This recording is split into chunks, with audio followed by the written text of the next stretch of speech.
Your real I am has never suffered. The I am that is suffering and for whom you become so concerned, that I am is not faithful to you even for 24 hours. Whenever you go to sleep, your ego I am slips away along with your slippers.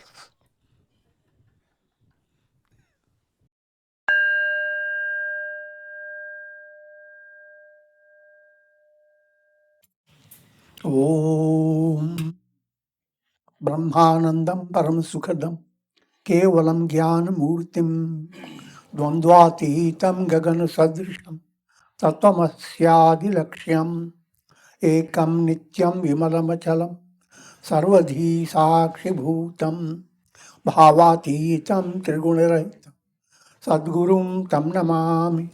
Om.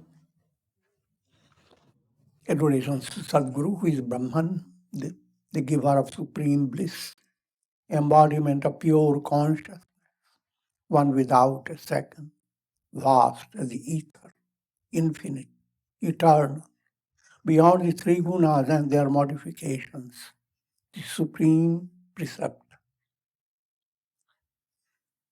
Yoga Vasistha in Upasama Prakarana, and section is 39, which we are concluding this section. Just to reiterate some points. Here the context in the storyline.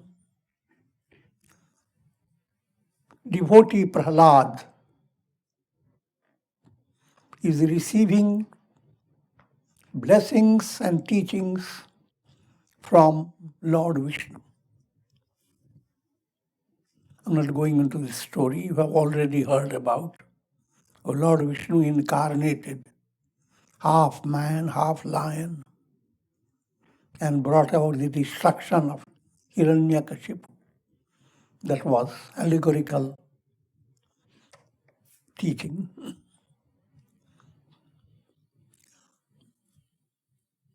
Man-lion relation is, man movement is self-effort. Lion movement is grace. When self-effort and grace come together, Lord Vishnu has incarnated. And devotee Prahlada is led to success in his devotion. Lord Vishnu, in his teachings, highlights whose life is glorious and who deserves to die.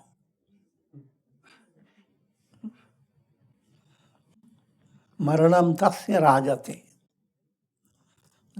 It's a poetic work, and I'll just give you a little taste of it from the original.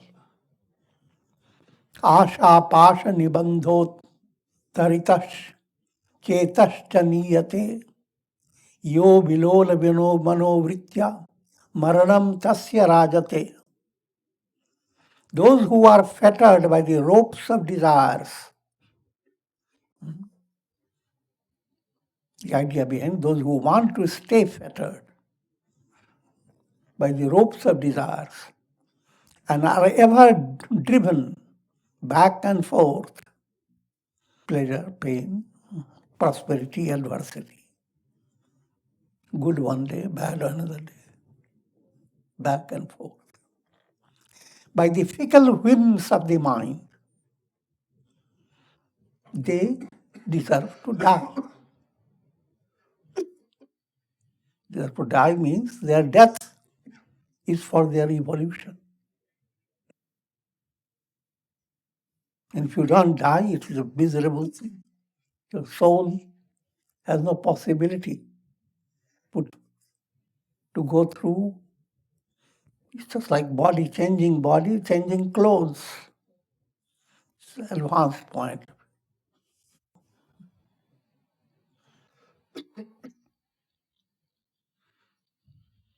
And Jivitam tasya sobhate, one verse for one whose life is glorious. Shukla pakshasya shuddhasya hansaugha saraso yatha yasmat gunaugho niryati jivitam tasya sobhate. He who is like a placid lake, abounding with the swans of divine virtues. He who is pure and enlightened, for him there is no death. His life shines with divine glory. The question of death does not arise. His life shines on.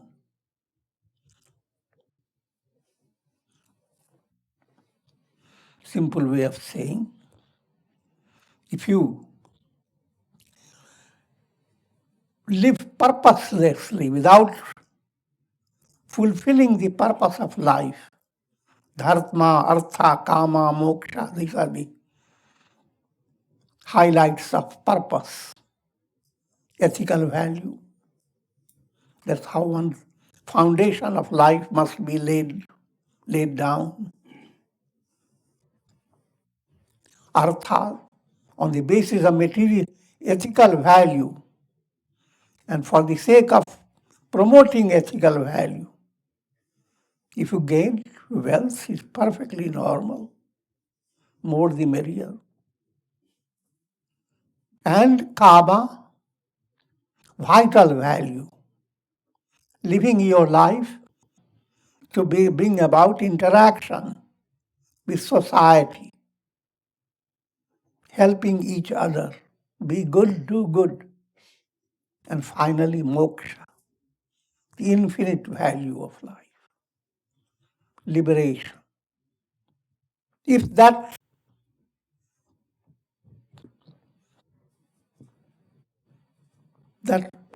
purpose is awakened in your heart, you are going to discover eternal life. Your mind will not be interpreting how long I have to live. The I in you has no limit. No limit? Yes, there is a limit. It's infinity. That's the limit. The question of counting the days and blowing up the flames on every birthday. That question. You may carry on all that external ritual, but deep within it has nothing to do with you. Nobody can take away the immortality of the soul. If you are soul, question of death doesn't arise. But ego is always there. If death is not there, ego remains bored.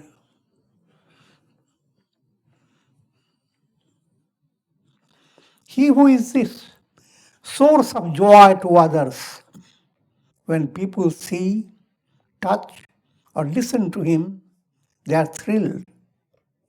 If that is so, his life is indeed successful.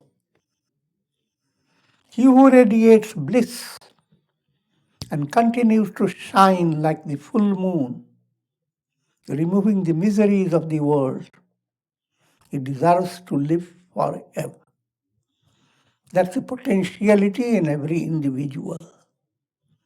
To realize all this is Brahman. Aham Brahmasmi, I am Brahman.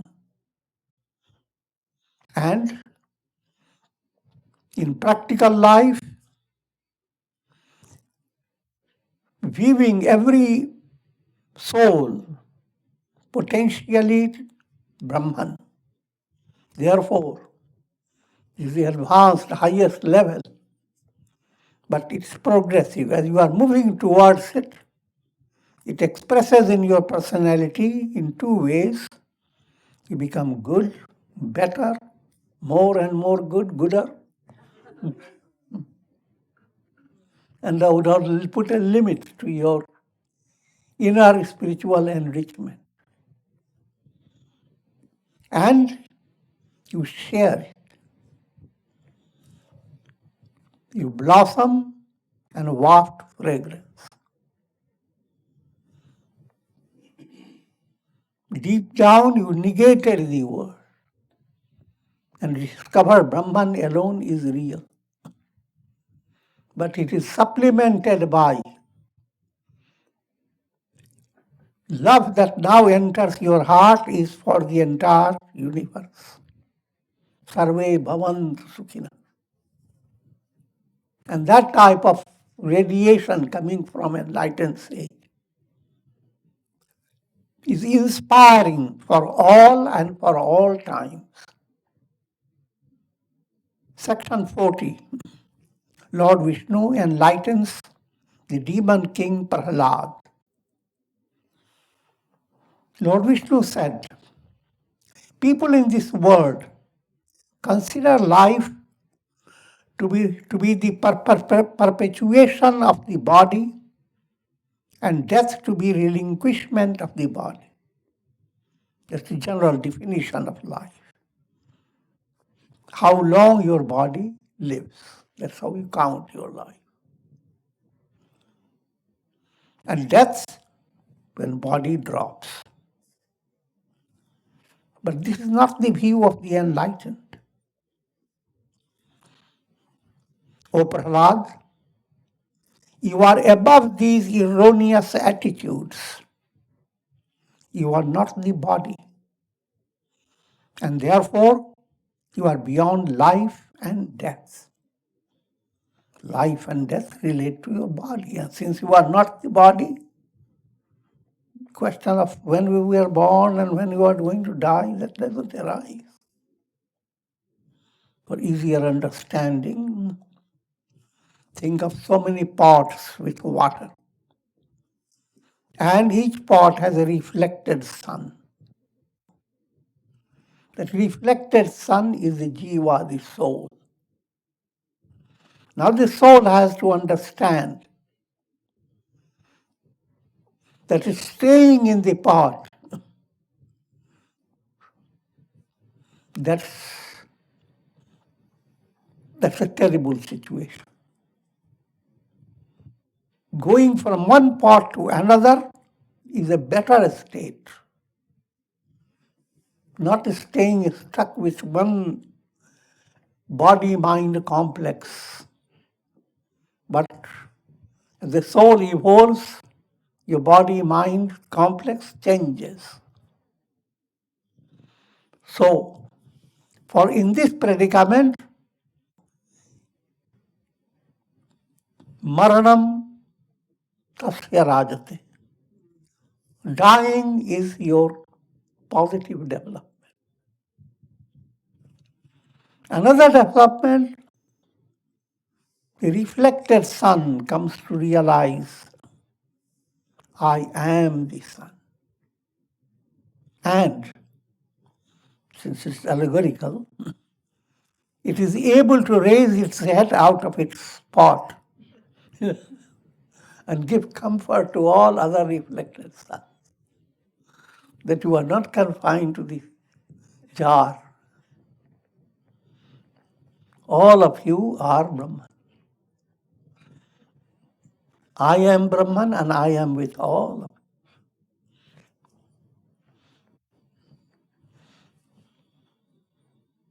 you. Just as the ether or the sky provides a space for the growth of trees and other objects, but in itself remains detached and unaffected.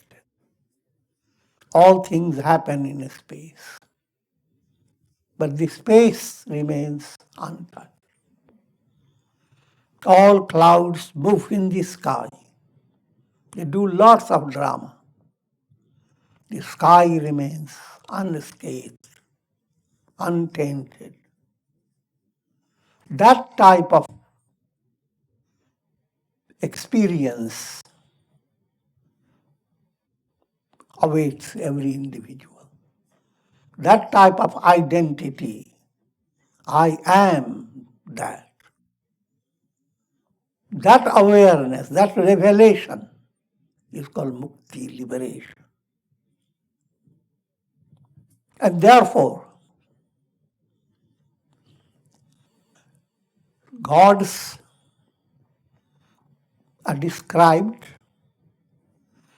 for possessing a complexion like the sky, gagana sadrisham.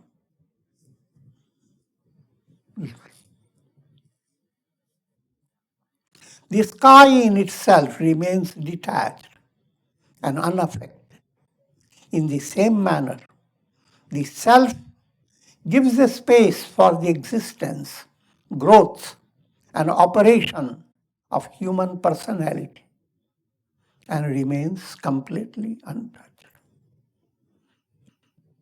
When you dream, how your own consciousness has given a space, such a space that you couldn't imagine, how can the bed hold it? And all things that happen in your dream. And ultimately, behind all that, consciousness is the reality. That consciousness, your waking consciousness, doesn't have all those details. But in itself, it has its own trouble. Waking consciousness is also like a dream. The real consciousness in you, the absolute, that's beyond all that. So we speak of two dreams, short dreams that you don't worry about, you wake up from it. Long dream, your life lived in the world with repeated cycle of birth and death. And awakening, enlightenment. When enlightened, when you wake up from your dream, what happens to the dream? Nothing happens. Much in the same way, you attain enlightenment. What happens to the waking world? To figure that out. Simple way to understand that as long as one has a conditioned mind, all this world is real. History, geography, every detail, every struggling soul, the struggles are real. It's like you're dreaming, that everything that you experience in your dream is as real as anything else. Only when you wake up, then there is a different situation. Or there is a possibility, even while dreaming, a subtle sense develops, it is a dream. And once it develops, then the dream experience becomes a leela. You go through it, but you are like watching yourself climbing a ladder. Either you are going to fall down or you can going up. Whichever way, bad or good dream. But you are watching it with a smile. Still it is a dream, but you have come to understand it is a dream.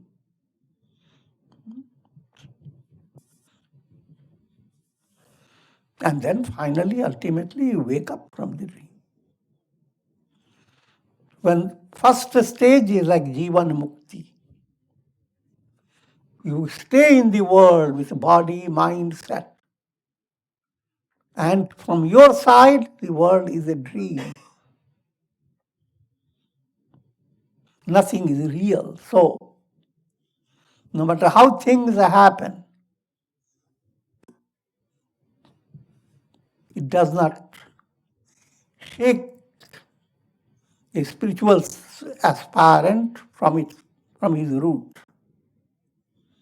Rather, turns his attention to the root.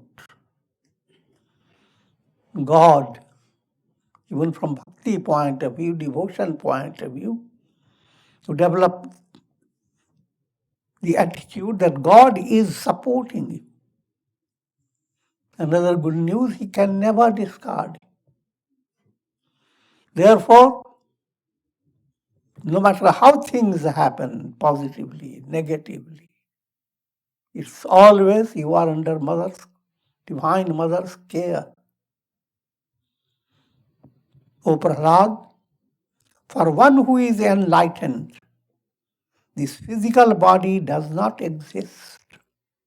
Therefore, whether there is the advent of the flowery spring or the raging storm of deluging winds, he remains unaffected. Pratyangar varshecha vati va malayanile. Whether burning embers were to fall or gentle breeze laden with sandal fragrance were to blow. Enlightened mind has nothing to be upset about. Once the world has become your dream, then just go on eating your cream. Cream is shanti, shanti. Whether beings around him are destroyed or allowed to prosper, the sage of enlightenment is unaffected by the shifting conditions of the world. See how things happen to the masses. Every day you are concerned with how things are happening. News go on breaking. But it also cracks your head.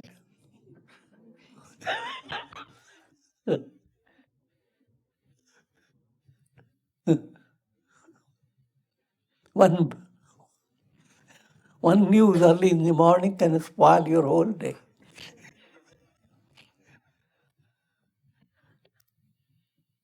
What I'm relating you to understand, that type of news gathering, you have to view it from advanced point. As a child, news becomes so glaring that you don't even understand the realities around you just between 5 feet circle.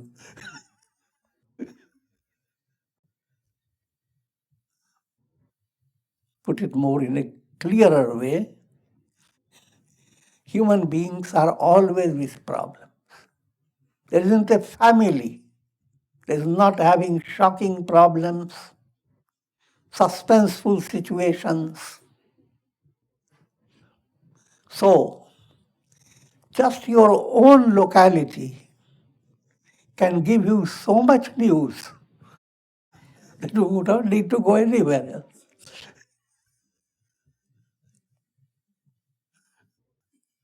But all that your mind doesn't care. But what the news comes from Alaska, far away, and the mind goes on handling it and becoming involved in it as if that's the world. That type of attitude to help the world is not a real attitude at all. The enlightened sage is not deluded by it. Another point, if at all there are problems in the world, it is his business. He created it.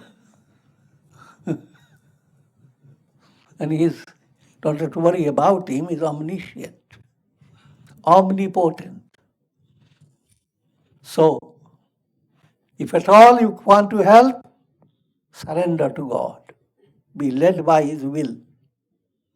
Nimitta matram bhavasabhya sachin. Become an instrument in his divine.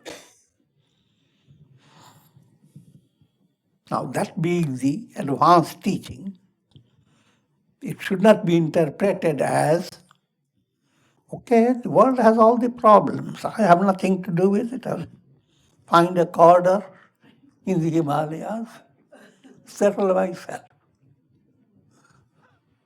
That's not the meaning behind. The meaning is get involved with integral yoga, bring harmony. How do you get out of discordant sounds? By melody. Otherwise, discordant sounds give you melody.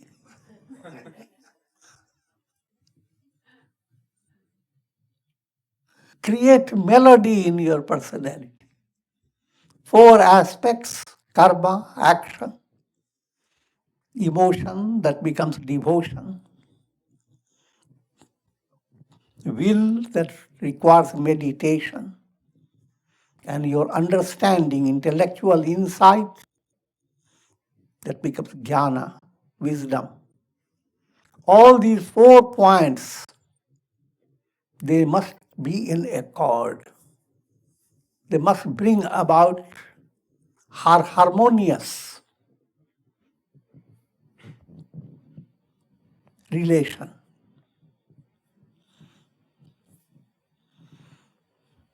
And as you do, a progressive movement occurs in your personality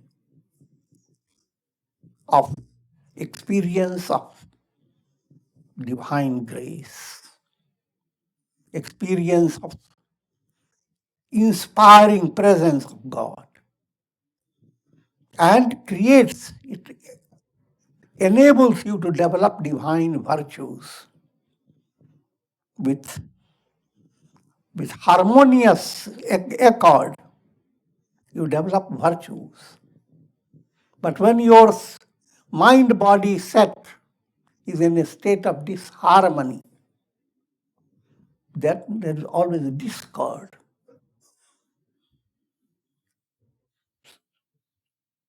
You want to say the best thing according to your own mind, but you use words that will hurt people terribly. With the destruction of the body, the self is not destroyed. With the development of the body, the self does not prosper. Make your body thin. The real self in you is not thin out.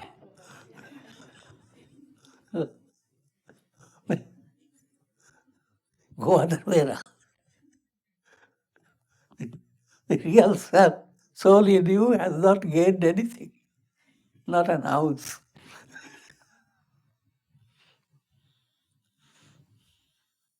This is not the appearance of the body.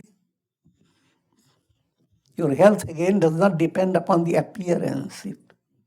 It has a deeper level. But even to be healthy, you do not go into the details of the body. To be spiritually healthy, body doesn't matter. But in the state of sadhana, your body, from practical point of view, your body matters. Maintain your bodily health as a means to your spiritual advance. You begin with worshipping God in your devalaya. Deho devalayo prokta. Body is divine opportunity placed in such a way that you can relate yourself to God. When the body idea is removed, there is nothing to accept, nothing to renounce. The question of what is to accept and what is to renounce, Shreya to follow the path that will lead you to all positive spiritual enrichment. And prayer is to be renounced. That which degrades you seems pleasant, but it is degrading. You have to renounce. These two are important when you are living as aspirants to attain liberation. But when you attain liberation, when your wisdom rises to the height, aham brahmasmi, all is Brahman.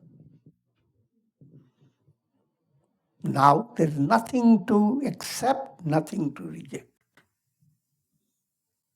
Put it in a very simple way to understand. When you are unenlightened, you are like a reflected sun, viewing the pot set as your reality. In order to maintain your comfort, you need to avoid things that will disturb the water in the pot, or even the breakage may occur in the pot.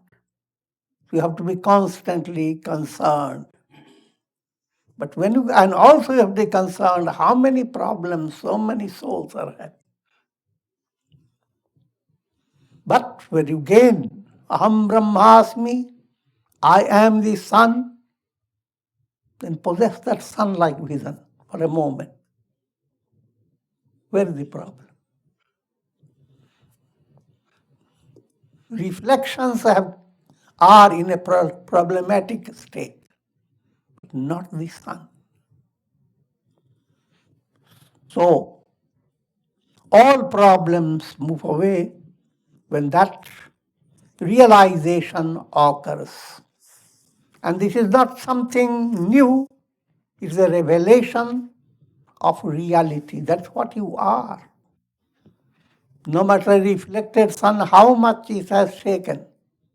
And to a kid, it has given a lot of story. Within an hour, how many things have happened to the reflected sun. But in reality, the truth, all this, nothing has never touched the sun. Your real I am has never suffered. The I am that is suffering and for whom you become so concerned that I am is not faithful to you even for 24 hours. Whenever you go to sleep, your ego I am slips away along with your slippers.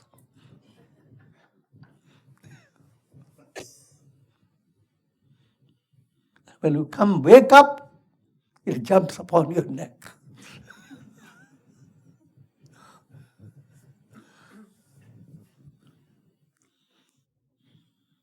Therefore, who am I?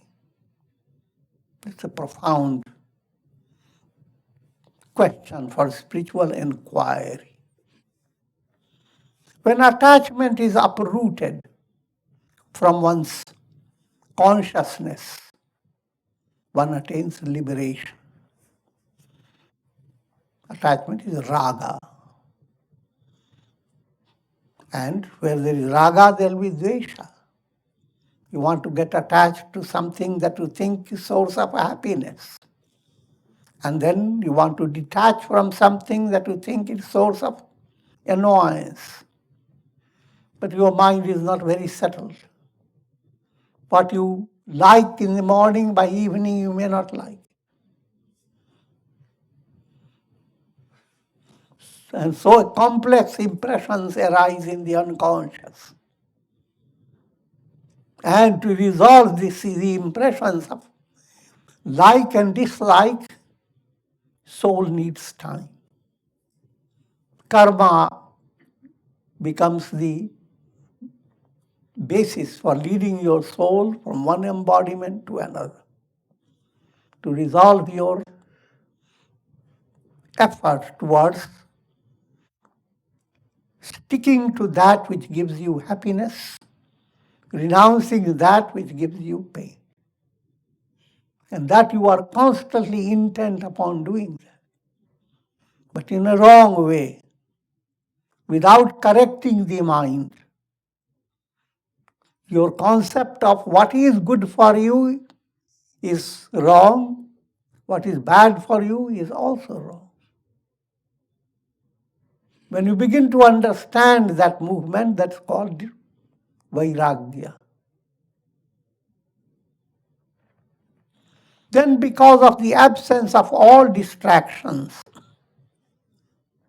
even while engaged in daily activities, a sage enjoys a peaceful state, similar to the state of profound sleep.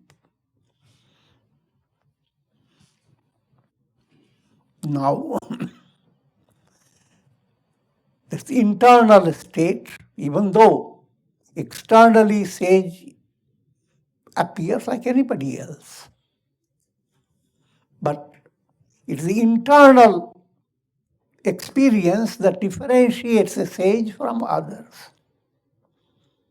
Qualitative movement of yours is not based upon what type of muffler you wear. So,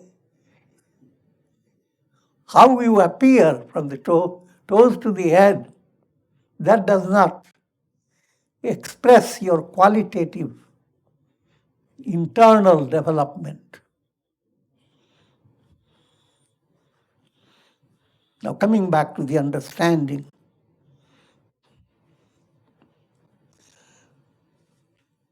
in sleep, no matter how acute your problems may be, when you fall asleep, it's not touching you at all.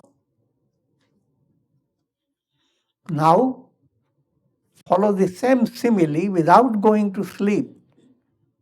Mind led by enlightenment. Enlightenment is not ordinary intellectual understanding. Intellectual understanding is like a caterpillar. Real intuitive understanding is like a butterfly.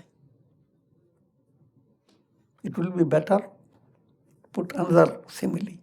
Intellectual is like a little egg. Intuitional, swan hatching out of the egg.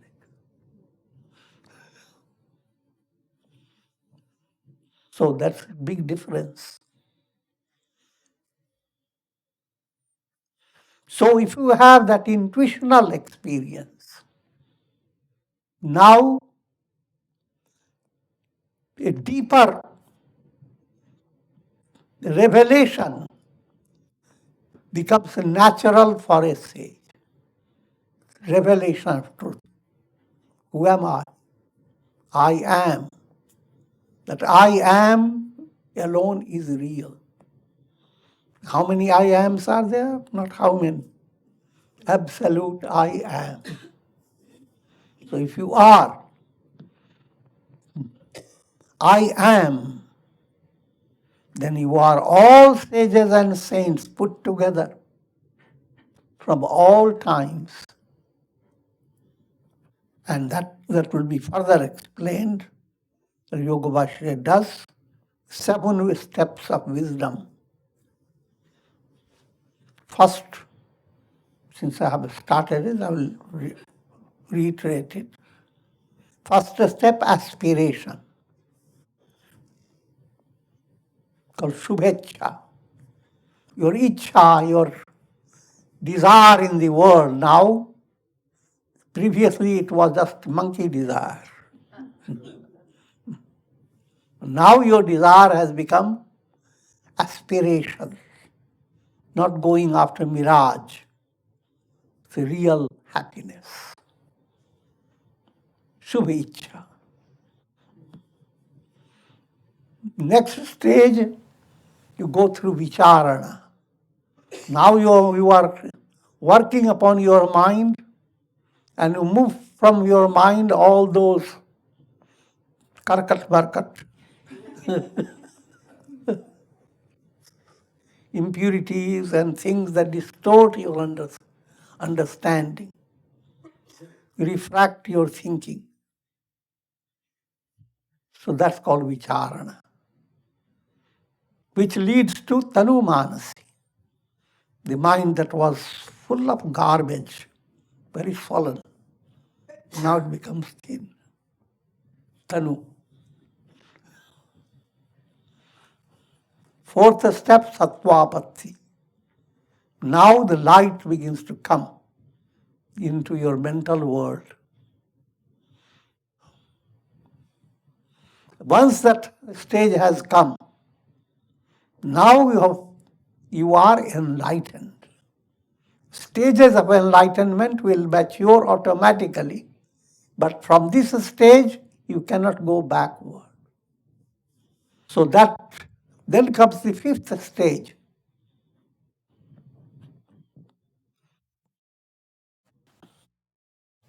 Asamsakti. You live in the world, but remain undetached. Handle all things, but you handle them in such a way that you don't have to even use soap.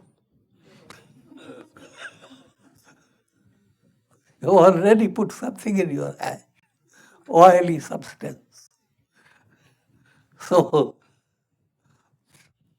things don't touch your hand.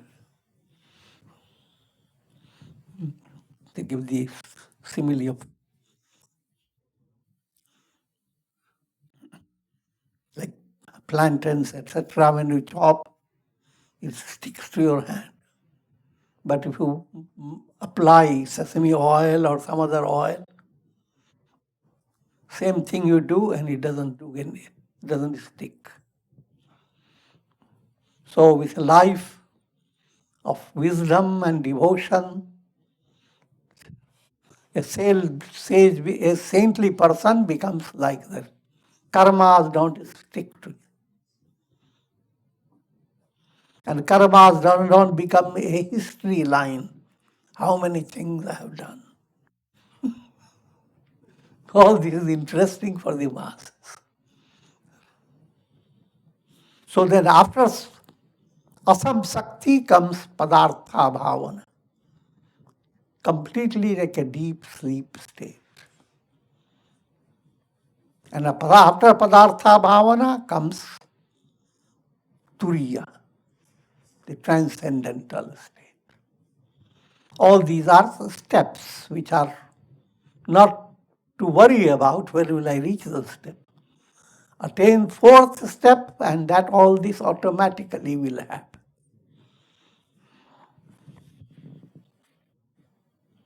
He whose mind delights in the self, for him there is no pleasure in the objects of the world.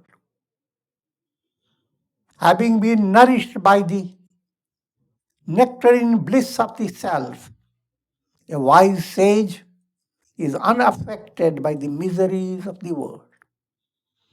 All things that you experience, they come under the character, under the title miseries. Because everything that you get joyous situation, now you have to control it, you have to protect it, you have to use all the modern equipments that you can hear the footsteps of thieves coming from miles away.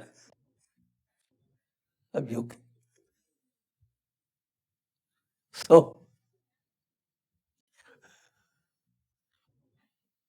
all that, so prosperity in the world is misery in disguise.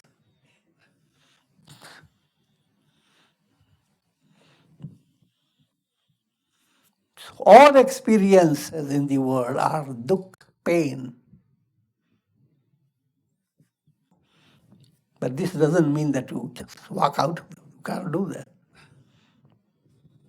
Therefore, O Prahlad, perform the duties of a ruler here in this world of yours until the termination of your prarabdha karma. Speaking about now the practical way, how long will be the body? The body will be there. The body will stay. This for communicating with the masses. about what will happen to a sage, because the master sage has a body. That body has its rule. The body will stay until prarabdha karma allows the body to stay. Karma comes under three categories. You have stored up karma from many lives, called Sanchit karma. Out of Sanchit, a little portion, only few drops,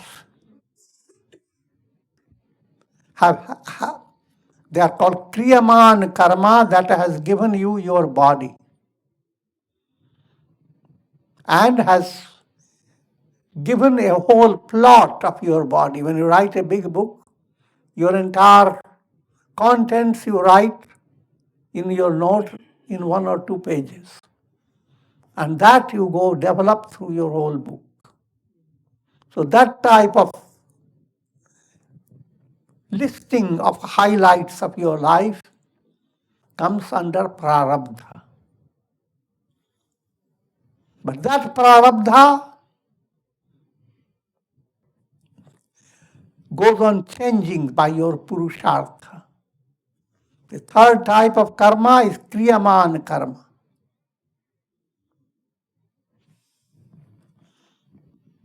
Sanchit karma, kriyaman karma, agami karma. Sanchit, that which is already accumulated. Kriyaman, the karmas that you are experiencing day by day. And agami, karmas that you are going to face.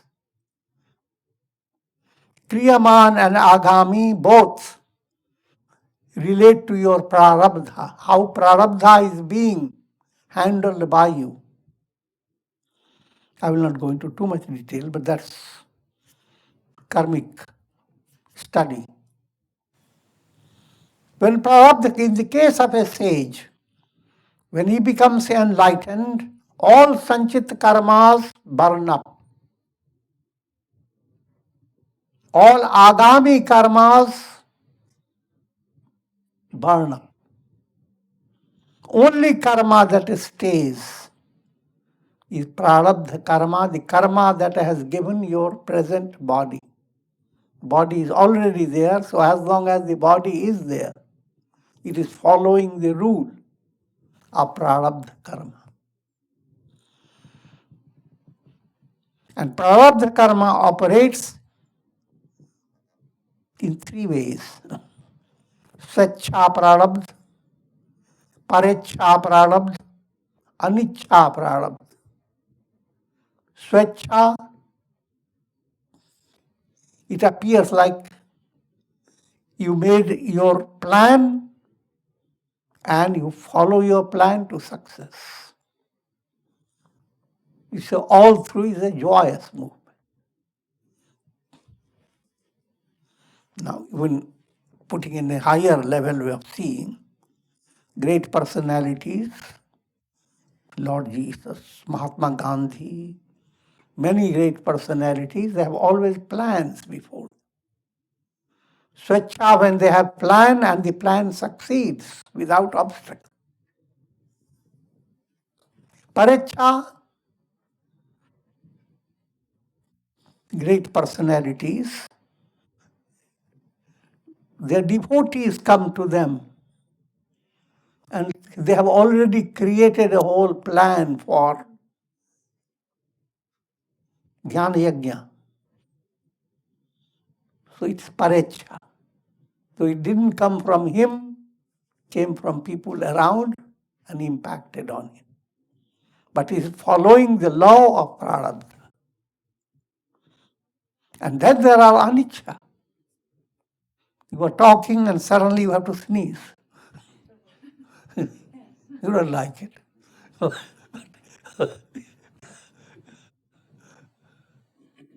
I'm giving a joking illustration. Certain situations occur that you can't avoid. And you have to let yourself endure it.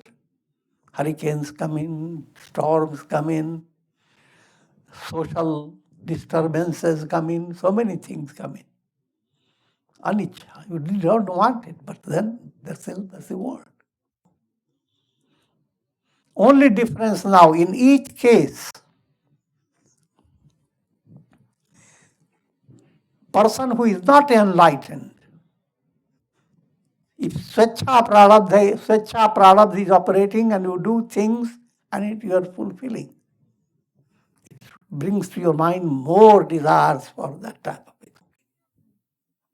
While Prarabdha is operating and exhausting itself, it is creating a basis for future karma. In the case of a sage, it is not so. Past karmas finished, future karmas will not be formed. Just the prarabdha karma runs its course, leaves nothing behind. With this I conclude. Om